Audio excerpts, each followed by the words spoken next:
Mali ho yung ginagawa nyo na pinipwersa nyo siya. Wala kang magagawa, Attorney Liit. I'm her legal guardian. She's my daughter, for God's sake.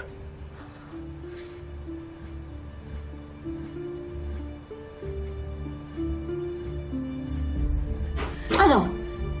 Saan niyo dadalhin ang anak ko, ha? Let's stop this nonsense, Attorney Liit! Madam, hindi nyo ho ako masisindak kahit tawagin nyo pa akong surot. Nasa panig ho ako ng batas. At kung hindi nyo ho ititigil yung ginagawa nyo ngayon, magiging grounds lang ho namin yan para mapalakas ang kasong isinasampa namin laban sa inyo. Keep pushing and you'll regret it, Attorney Liit. Ano? Gusto niyong dalhin ito sa legal battle? Then fine. Humanda kayo. At lalo na ikaw. Gusto mo makisali sa issues ng pamilya namin? You're nothing but a tiny insect na in my world, patay agad isang tapak lang ng stilettos ko. You have no idea who you're really messing with. God!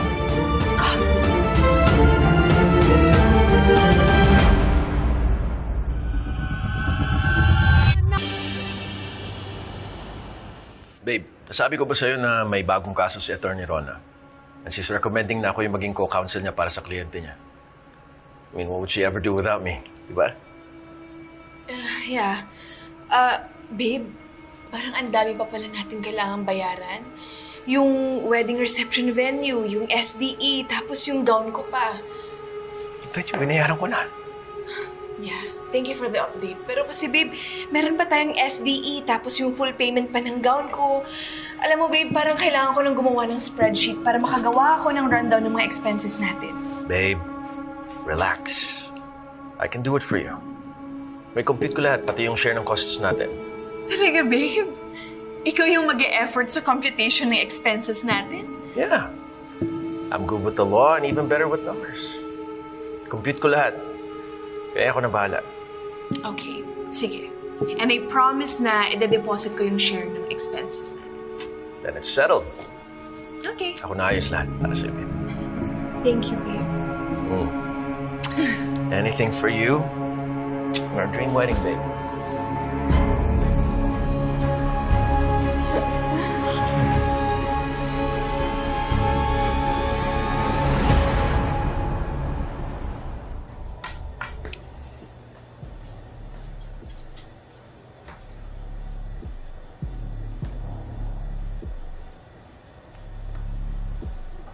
Hello.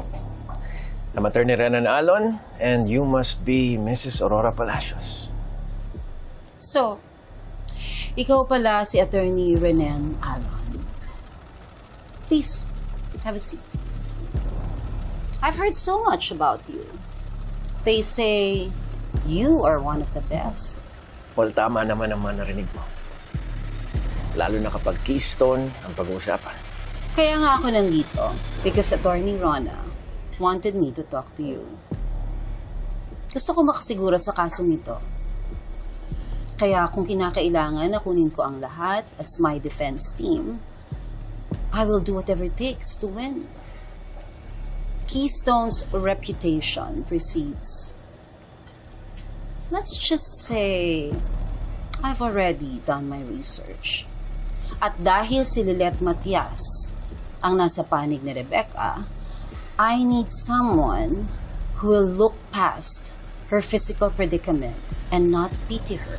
Attorney Lilet Matias. Nagkasagutan na kami. At dahil sa abogadong yan, lumakas ang loob ni Rebecca para sampahan ako ng kaso. See. Pag-aralan mo ang depensa ng kaso namin. Sure thing, Mrs. Palacios. But let me make one thing clear. Sigurado ka ba na kaya mong bayaran ang klase ng serbisyong hinahanap mo? Are you insulting me, Attorney? Money is never an issue when it comes to Aurora Palacios. I can even buy the ground you're standing on kung talagang gugustuhin ko. Well, that's certainly great to hear. Now, Name your price. Well, in that case, Mrs. Palacios, how badly would you like for Attorney Lilet Matias to lose her case against you?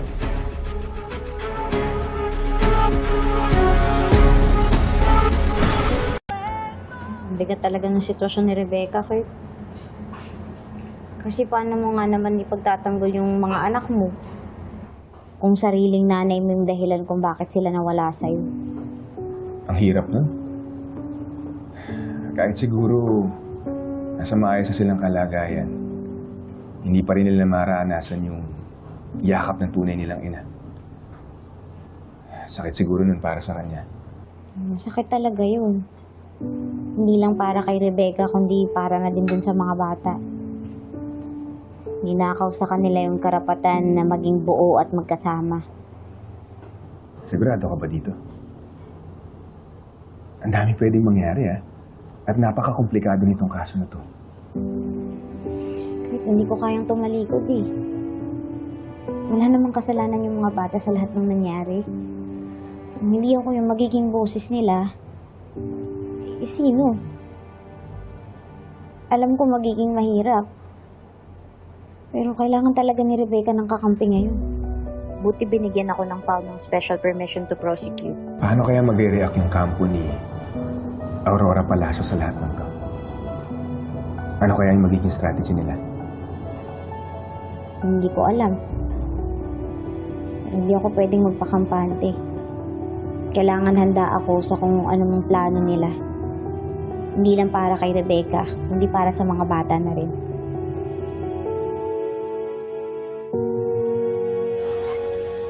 Let me get this straight. So you threatened Attorney Matias? Yes. Humarang kasi siya. I was supposed to bring Rebecca back home, but she... Well, Mrs. Palacios, I won't lie to you. Hindi nakatulong sa kaso mo ang ginawa mo. Alam mo naman siguro kung gaano kadelikado ang bawat galaw mo ngayon, di ba? Si Attorney Lilet Matias ang kalaban natin. And believe me, she will pounce on any weakness you show. Kaya nga nandito ako, Attorney Alon. I need your expertise. I need you to get in line with my legal counsel. Now, kailangan kong manalo sa kasong ito. Well, Mrs. Palacios, it's a good thing then na iisa lang ang gusto natin. Manalo. Well, great. That settles it. I'll review your case files and I'll discuss it with Attorney Rona. And once I'm done, we'll set the defense strategy so we can secure the win. But one more thing, Mrs. Palacios. From now on, we won't have any more room for impulsive decisions. Every move we make must be precise and calculated. Determinado ako to succeed at any cost, Attorney. Even if it requires extreme measures. Just make sure you deliver as well, Attorney Alon.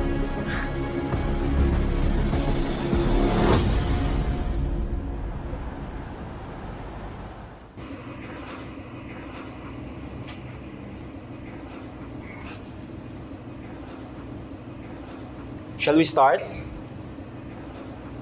Well, this is for the preliminary hearing for the case filed by Rebecca Palacios against Aurora Palacios, citing kidnapping and illegal custody. Counsels, please state your appearances. Attorney Lilet Matias, for the complainant, Ms. Rebecca Palacios. Attorney Renante Alon with Attorney Arona Santiago for the respondent, Mrs. Aurora Palacios. Well, this case involves serious allegation. Let's hear from the complainant side. Fiscal, this case centers on the fundamental maternal right that has been violated. My client, Rebecca Palacios, was deliberately prevented from exercising her parental responsibilities. Ang mga minor de edad na ito ay pawang tinanggal sa legal na pangangalaga ng kanilang ina. This is not merely a family dispute, but a critical matter of parental right and legal custody. Counsel for the respondent, your response. Well, Fiscal, I think it's quite clear that my client, Mrs. Aurora Palacios, carefully considered the welfare of her grandchildren. Her actions were highly motivated by genuine familial concerns, as well as a sincere belief in protecting the children's best interest. Therefore, we contend, Fiscal, that these accusations are not only unfounded, but they clearly overlook the complex family dynamics at play here. Respectfully, Fiscal, but good intention cannot supersede legal rights. Ang mga hakbang na ito ay lumalabag sa legal na karapatan ng isang ina. Madadala yung mga anak ko. Ha? Ano kung sila, hindi mo sila pagmamayaan? Sabihin mo sa akin, bakit mo sila dala yung sa akin, ha? Sabihin mo. Ang magdadala. Ha? Baka anak ko yun. Wala akong karapatan na ilayo sa akin mo. Anak ko. Anak ko yun. Bakit mo layo? Let's maintain order in this session. Layo sa akin yung anak ko. Bakit? Bakit mo layo sa akin ang anak ko? Attorney Alon, pwede ba tayong mag-usap? Attorney Matias, I think we're already talking, technically. Ganito ba talaga tayo? What's your point? Oh, wait. Dahil ba magkalaban tayo sa korte ngayon, sa tingin mo personalan to? Is that what you're thinking, attorney? That what, I'm somehow going out of my way to fight you in every court case that you have? For what, out of spite? So, coincidence lang na nag-file kami ng kaso at nakita mo yung pangalan ko bilang lawyer at tinanggap mo to represent the respondent? Attorney Matias, believe it or not, trabaho lang to para sa akin. Wala akong panahon para sa drama dahil hindi yan ang laro ko. Actually, I'm just here assisting Attorney Rona as well as Mrs. Aurora Palacios in their pre-trial. So don't worry, hindi mo na ako makakita sa korte kapag umabot to sa trial because I won't be there. Mamimiss mo ako because by then, I'll be too busy attending sa wedding namin ng kapatid mo. So, anong laro mo? Abogado ako, Lilit. Sumumpa ako na ipagtatanggol ko ang katotohanan kahit sino pa ang nasa kabilang panig. Lahat ng ginagawa ko dito, attorney, lahat yun naaayon sa batas. Walang labis, walang kulang. Sana nga, naayon sa batas lahat ng ginagawa mo. Lalo na yung mga extracurricular activities mo sa labas ng korte. Kasi, alam mo naman natin ni Alon, hindi lahat ng argument ay nadadaan sa magandang usapan. Lalo na kung merong tinatagong baho. What exactly are you alluding to, attorney? Nothing specific. Yet. Pero alam mo, Attorney Alon, ang katotohanan hindi naman kailangan isigaw eh.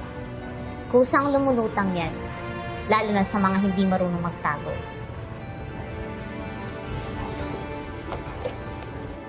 I'll attend to my client now. Excuse me.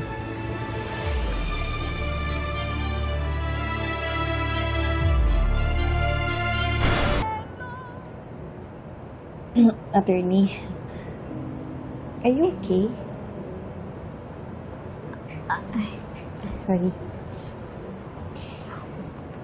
Yes. Marami pa tayong kailangan gawin bago makaakyat sa korte yung reklamo natin. Pero kapit ka lang ha. Lalaban tayo. Nagiging masalimuot yung laban na to. Pero kontrolin mo sana yung sarili mo ha. Yung emosyon mo. Lalo na pag nasa trial na tayo. Huwag mong uulitin yung ginawa mo kanina sa piskal. Yes po, promise. Hindi na talaga. At saka kapit ako. Attorney, grabe no? Dati ikaw lang pinangahawakan ko.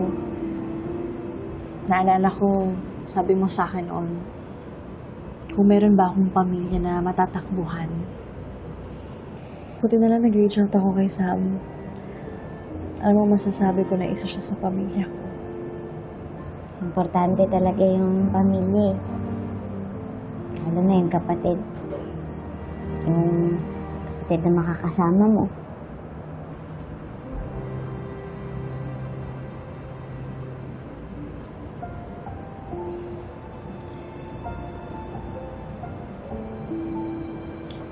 Alam mo, Sarap kasi talaga sa pakiramdam yung may kapatid ka eh. Yung kakampi mo. Hanggang hindi kayo nag-aaway.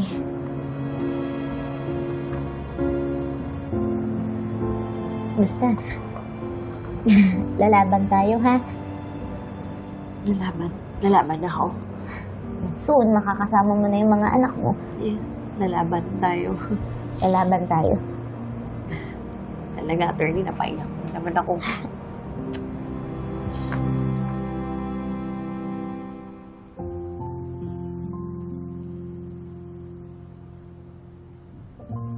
Bilang isang abogado, araw-araw akong pumapasok sa laban para sa mga taong walang ibang kakampi. Hindi lang ito tungkol sa mga kaso.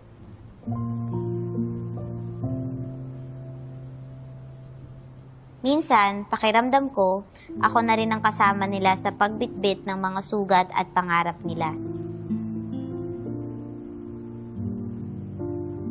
May mga pagkakataon na ang mga kwento ng mga tao ay tumatagos sa puso. Lalo na kung ang karapatan ng isang tao ay tinatanggal ng mga pagkakataon. Habang patuloy kong pinapanood ang mga buhay ng mga tao sa paligid ko, iniisip ko, magtatapos ba ito sa saya? O kaya'y magbabago ang landas nila? Ang tanging hangad ko lang ay maging matibay sila sa bawat pasyang ginagawa.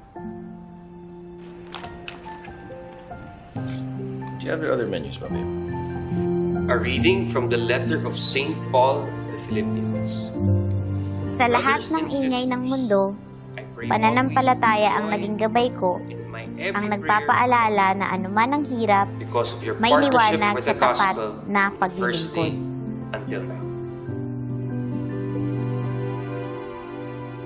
Na sa pag-abot ng hustisya bilang abogado ay hindi nagtatapos sa simpleng pagtulong. Ito ang nagbigay sa akin ng dahilan para magpatuloy, para maniwala na ang bawat laban ay may posibilidad ng tagumpay, para sa aking sarili at sa mga mahal ko.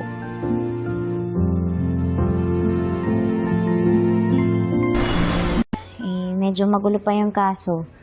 But we're getting there. Alam mo naman, kalaban ko na naman si Attorney Alon sa kaso na to. Tapos kasama niya pa si Attorney Rona. Alam mo ate, parang sinusundan ka ni Attorney Renan. Sabi naman niya, hindi daw personal eh. Pero pakiramdam ko nga pinipersonal niya ako.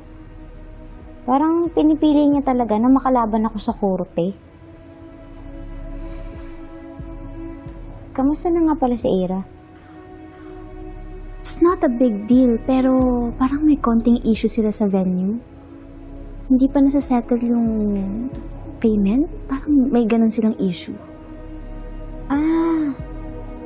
Baka yun yung nakita ko si Attorney Alon na may binibigay na pera sa isang tao. Kailan to? Weeks ago? Monday yata yun? Monday? But I think it's on Wednesday. Pinag-uusapan nila yung hindi nabayarang venue. Alam mo ate, iba yung kutob ko kay Attorney Renan. Yung perang yun, supposedly para sa venue na binigay ni Attorney Ira. Ang nakakapagtaka, bakit hindi pa rin nila nababayaran yung venue? Ate, kung sinusundan ka ni Attorney Renan sa cases mo, bakit hindi rin natin siya sundan? Ha? Ano susundan? Ladies, dessert. Sheila, thank you. Yes, ma'am. Olilet. Thank you po, Tita Patricia. Nag-abala pa po kayo.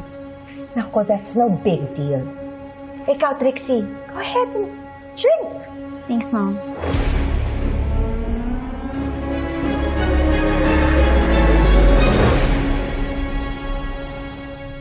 Ate Lilet, ako nang bahala. May car naman ako eh. Pwede kong sundan si Attorney Renan kung lalabas siya ng Keystone, okay? Don't worry. Thank you, bye-bye. Trixie, ano na naman ba gagawin mo? Susundan mo na naman ba si Attorney Renan Alon? Bakit? Mom, This is not about you and Atty. Renan anymore.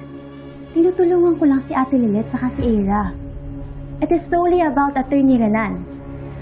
Ano pa bang proof ang kailangan mong makuha tungkol kay Attorney Renan? Trixie, you have to stop this. Gusto na nga makipagkasundo ni Attorney Renan kay Lilet. Pagkatapos gagawa ka pa ng ganito?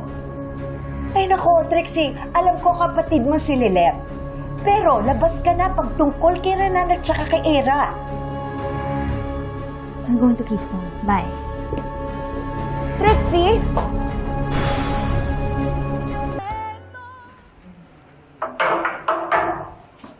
Oh. I-drop off ko nga pala itong down payment para sa flowers, babe. Pati sa mga ibang kailangan bayaran for the wedding. Grabe. Kinakareer mo na talaga yung pagiging wedding coordinator mo, no? I love you, my multitasking lawyer fiancé. And please make our wedding super special. Of course. Isang beses lang ako kakasal, babe, kaya dapat talaga special. Pero kailangan tulungan tayo dito para smooth sa iyo lahat, babe. Anyway, I really gotta go. Mag-withdraw pa ako kasi cash yung gusto nilang down payment, so ayusin ko lang. Ha? Okay.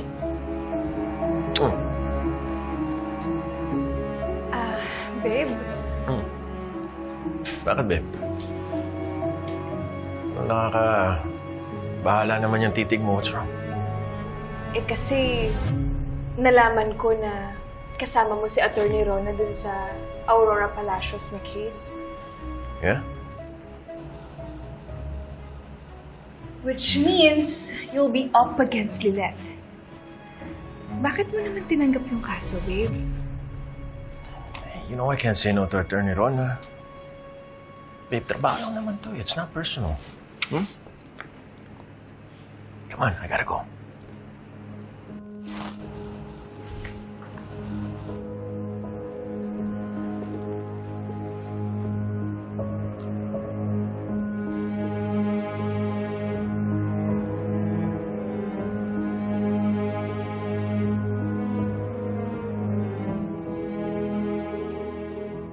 Hello, Ate Lilet.